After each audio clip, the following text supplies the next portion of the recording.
Welcome to the Learning to Love podcast. I'm Paul Moschetta. And this is Evelyn Moschetta. We are marriage therapists who are married and have been living and working together for over 40 years. In our last two conversations, we talked about defusing the hot emotions of anger.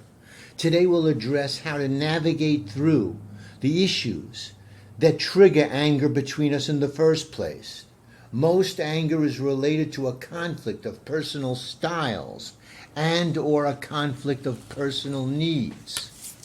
Each of us has a particular style or way of being. One of us tends to be socially outgoing, while the other is more reserved. One of us might be pessimistic, while the other's optimistic. Or you might be a risk taker, while I'm cautious. Or one of us might solve problems with a quick flash of intuition, while the other takes more time, slowly and deliberately finding a solution in a methodical, painstaking way. Conflicts also come about when one of us has a strong need that conflicts with the need of the other. For example, you may have a strong need to be with friends, while your partner prefers the two of you spend the time alone. Or you may have a need for frequent lovemaking, while your partner's need is less frequent. You both like to vacation, but one of you wants to sit on a beach, while the other wants to sightsee. On weekends, you want time alone to catch up on your chores, but your partner needs help with the kids. All these differences set the stage for conflict. When conflicts come up between you, each of you must feel heard and understood. It is essential to see that your partner is not locked blindly into his or her view and can put him or herself in your shoes and see the situation from your point of view. When each of you is able to make this effort, you create an atmosphere of good faith and cooperation. But cooperation and good faith are not likely when your ego is on the scene. It wants to have its own way. Immediate gratification makes it feel secure. If your ego takes over when a clash of needs occurs, there's a good chance your emotions will run amok and your ability to communicate will evaporate. So often when couples sit across from us and attempt to talk through a conflict, they quickly end up arguing. What begins as a well-meaning conversation suddenly looks and sounds like two lawyers arguing over a case. Each is more interested in scoring points than hearing what the other has to say. And if asked, neither one is able to give an accurate account of what the other has said. They're arguing over a misunderstanding of each other's position. Talk about futility. When you're trying to talk through a conflict of need, rising feelings of frustration, anger, and annoyance indicate an out-of-control process. Your egos have slipped into arguing over who's right and who's wrong. Remember the agreement you made not to have anger ruin your relationship? Well, here's where it gets applied. Angry arguing is a warning signal to stop the action. It's a signal for one of you to say, hold it, time out, let's stop. We're getting nowhere. Let's cool off for a minute or two. Then each of you can take a few minutes to calm down and center yourself. Make a conscious effort to shift away from your ego and be open to hearing what your partner has to say. You need to tune into your best self, not your ego, if you want to solve problems peacefully. And you have that ability. You know when your ego is talking trash to you about your partner. Don't listen to it. Come back to the issue with your best self, not your ego. Now you're ready to start talking again. This time take turns. One of you will listen while the other speaks first. Listening Truly listening requires that you give full attention to what's being said. Partial attention is half listening, while the other part of you is scheming to figure out what point you're going to make when the other stops talking. It doesn't count. Only listening with full attention, with nothing else on your mind, counts. Again, to do this, your ego has to be out of the picture, so shelve it. Then listen to hear the facts and the feelings behind what your partner is saying. As a listener, when you have fully captured the thoughts and feelings they are conveying, you've successfully put yourself in their shoes for the moment. This is the goal of a good listener. As the speaker, when you're finished expressing your needs, ask your partner, "What did you hear me say?" This is a very important question because it keeps your conversation focused and on track. It ensures that each of you will fully understand the other's position. Use this question as frequently as necessary in your conversation. It'll save time by eliminating misunderstanding and the confusions they cause. When answering the question as the listener, you should start with the phrase, "What I heard you say was." Now, reflect back exactly what you heard your partner say. Your partner might confirm that you have understood their message by saying, "Yes, that's exactly what I said." Or they may say, "No, that's not what I meant, and that's not what I said. Let me start over." And the process begins again. They will express their thoughts and feelings again, and then you will active listen and then get confirmation by asking, "What did you hear me say?" Repeat the process as long as you need to so that each of you ends up with a complete understanding of one another's position. Let me give an example with Robert and his husband, William. Now, William and Robert work full time, and Sunday is the only day that they have free to spend time with each other, to go out, to play together, to have fun. But there's an issue, a clash of needs, because Robert has a mother who is ill, and Sunday is the only day that he can go and visit her. So he says to William, "William, look, I understand that Sunday is our only free day and that you want that day for us to be together. However, my mother is ill and I've got to take some hours off, maybe even for a few Sundays to come, to be with her. If I don't do that, I feel so guilty that I just can't enjoy whatever time we're going to have together on Sunday." Now, William, what did you hear me say? I heard you say that your mother is ill, that our Sundays now are going to have to be devoted to going and visiting her, because if we don't, you're going to feel guilty, and if you're feeling guilty and we don't go, we won't have a good time anyway. Yes. Now, I just want to clarify. I don't mean that you have to come with me.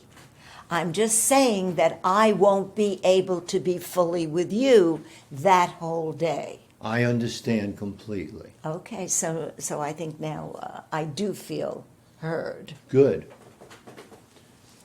Now, usually a conflict of needs gets settled in one of three general ways. The first way is rather simple, and it's called capitulation. Now, in an antagonistic, competitive relationship, capitulation is almost not even considered. But in a love relationship, capitulation is a good way to solve some clash of needs.